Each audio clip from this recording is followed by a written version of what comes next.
لیکن جب آپ کی عمر تھوڑی سی ڈھلکے گی تو پھر آپ کا ہمارے پاس فون آئے گا، مفتی صاحب کے پاس، جیسے کہ آتے ہیں، ڈاکٹروں کے بھی آتے ہیں، پروفیسر خواتین کے بھی آتے ہیں کہ 40 سال کی ہو گئی، جب رشتے آ رہے تھے اس وقت میں وہ ایجوکیشن میں تھی، میں کہہ رہی تھی اصل میں ایکچولی ایک معاشرے کا کارآمد فرد بننے کے لیے ایکچولی یہاں تک ملک کو ایسی اتنی سائنسسٹ چاہیے. اب مفتی صاحب ڈپریشن سے میرا دماغ اور تنہائی مجھے کیا کر رہی ہے، کھا رہی ہے، کیونکہ نیچر کا آلٹرنیٹ نہیں ہے، کھا رہی ہے تنہائی.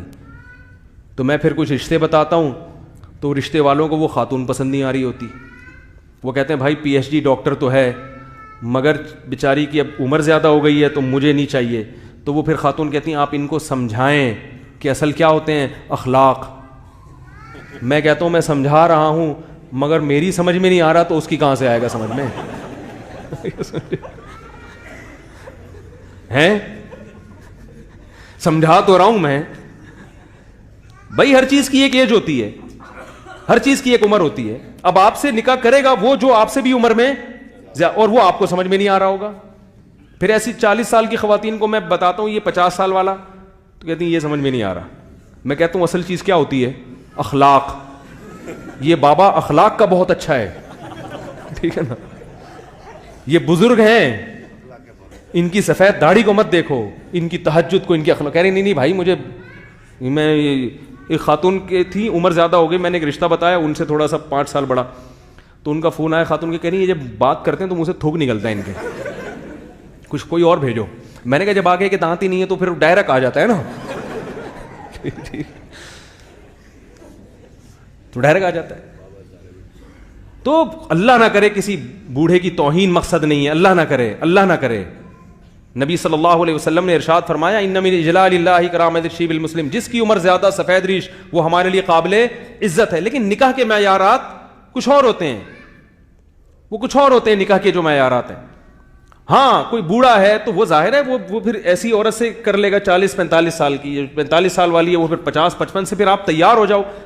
وہ بوڑھا تیار ہے بھائی 50 سال کا ہو کے 40 سال والی سے، لیکن 40 سال والی کہہ رہی ہے مجھے نہیں کرنی. تو اب ٹھیک ہے پھر ایجوکیشن پڑھو اور پڑھو، آگے بڑھو، نیچر سے ہرگز بغاوت مت کرو. ہاں آخری بات کر کے اپنی بات کو ختم کرتا ہوں، اس پہ بھی قانون سازی ہونی چاہیے کہ جلدی شادی ہو. عورت اگر پڑھنا چاہتی ہے تو وہ شوہر سے پہلے ایگریمنٹ کرے کہ میں پڑھوں گی لیکن تمہارے خرچے پر. نہیں آ رہی بات؟ میں ڈاکٹر بنوں گی تو فائدہ باپ کو نہیں ہوگا، فائدہ کس کو ہوگا؟ شوہر اور سسرال کو. تو میری تعلیم پہ میرا باپ خرچ نہیں کرے گا، تیرا باپ خرچ کرے گا. نہیں آ رہی بات؟ میرا خیال ہے یہ قانون بننا چاہیے. اگر حکومت نہیں بناتی معاشرے میں اس کو رواج دینا چاہیے. غیرت، اس میں یہ بھی تھا کہ غیرت ویرت کچھ نہیں ہوتا اس قسم کے بین، غیرت ہی سب کچھ ہوتی ہے. یہ ہمارے معاشرے میں چونکہ غیرت ختم ہو گئی ہے لہذا ریڈی میڈ ڈاکٹر چاہیے جس پہ خرچہ باپ نے کیا ہو، پھل کون اٹھائے، پھل کون کھائے، ہم کھائیں. میں کہتا ہوں ریڈی میڈ ڈاکٹر سے شادی مت کرو. کم عمر لڑکی، آپ بھی عمر میں کم ہو، نکاح کر لو، ابا سے بولو ابا اپنی بہو کو جتنا خرچہ آپ کریں ڈاکٹر بنائیں، باقی کون کرے گا.